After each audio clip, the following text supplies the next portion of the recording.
What used to be whispers in the industry turned into screaming headlines, backed by court documents and jaw-dropping testimonies. But here's where it gets even more emotional. Diddy's daughters Chance and the twins Delilah and Jessie aren't just hearing this stuff on the news like the rest of us. They're showing up in court, sitting there, listening to all of it. Imagine being a teenager, hearing people describe your dad in the most disturbing ways possible, right in front of you. And while many are questioning why they're there, others believe it's a moving image Plato showed Diddy as a family man, hoping to soften the blow in the eyes of the jury. By the way, before we continue, don't forget to like this video and subscribe to the channel. It really helps us grow and share more intriguing stories. Now let's continue. The courtroom wasn't just filled with lawyers and press. It became a theater of shock when graphic testimony started pouring in. One of the most disturbing moments came from a man named Daniel Phillip, a male escort who stepped up to testify about what he says he witnessed between Diddy and Cassie. And it wasn't vague.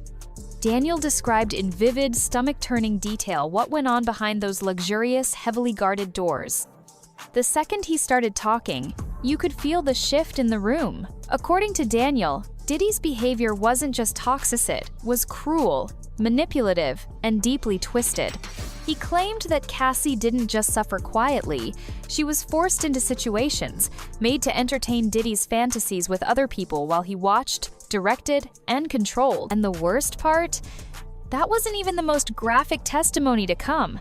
Then came the Jane Doe lawsuit, and if anyone thought things had already hit rock bottom, they were wrong. This lawsuit dragged everything down to a darker level. Jane Doe described an assault that allegedly happened in 2001 inside Diddy's Manhattan apartment. But this wasn't just a basic accusation. Her story came with humiliating, oddly specific details, including a comparison of Diddy's private parts to a large Tootsie Roll. That one line lit the internet on fire. Memes, tweets, podcasts, everyone was talking about it.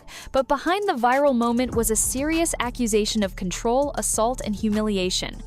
Jane Doe didn't just say she was attacked. She said she was made to feel like she was nothing, just another object in Diddy's twisted fantasy. And that description, it wasn't meant to be funny, it was meant to expose.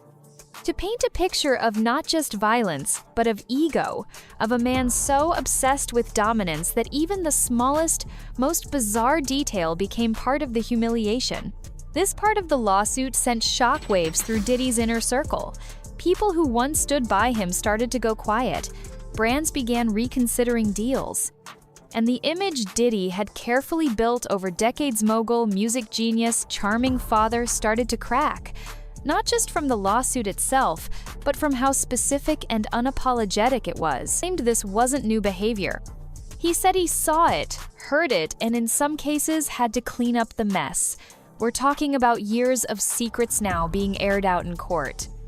Think about that. A man who built an empire on confidence and control, now being exposed for hiding behind other people to get what he wanted. Not only was his reputation as a music mogul at stake, but also his identity as a man, a partner, a father. For his daughters, it meant facing a side of their father they likely never knew existed. And for the public, it raised one big question: if even his closest bodyguard is confirming these stories, how much of it is really just rumor? This wasn't just a scandal anymore, it was starting to feel like a collapse. Just when you thought the situation couldn't spiral any further, another bombshell hit the spotlight, this time from the shadows of Hollywood gossip. A blind item began making the rounds, hinting at a messy breakup between Diddy and actress Sienna Miller. But it wasn't just a normal breakup. The whispers said it ended because of Diddy's mistreatment of women and heavy substance use that affected, once again, his sexual performance. Now, blind items are usually just vague rumors. But this one? It lined up a little too perfectly with everything coming out in court. The timeline, the behavior, even the details about control and dysfunction, it all connected. It felt less like a tabloid tease and more like a missing puzzle piece to a pattern people were only just starting to understand. This made people look back on Diddy's public relationships with different eyes.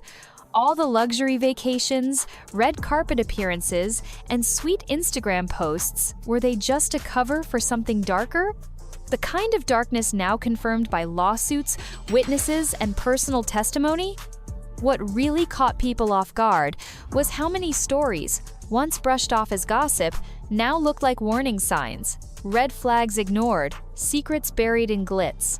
For the daughters, this added another crack to the image they were holding onto, because this wasn't just about one lawsuit anymore, it was about years of whispers turning into facts, and all of it coming out fast, raw, and unstoppable.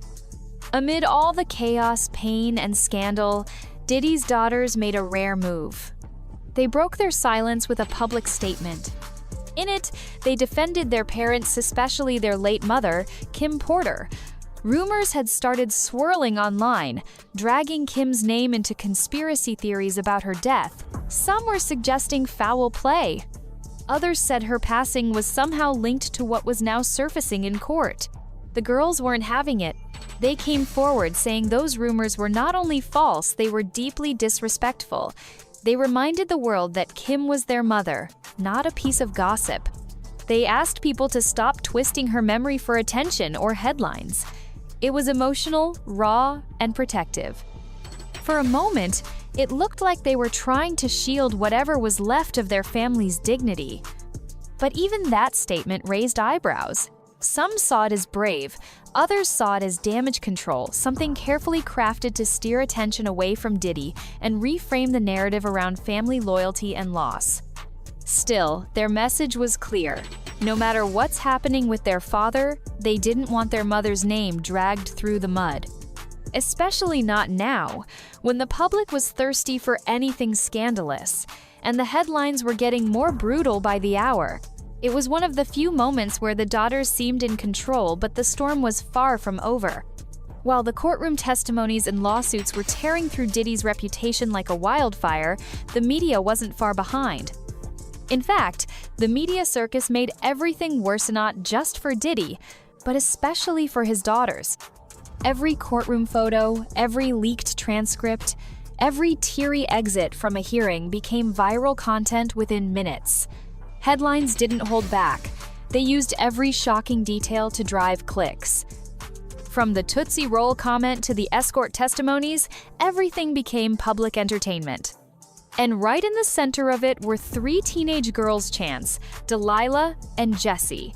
Paparazzi swarmed outside the courthouse, catching every glimpse of them.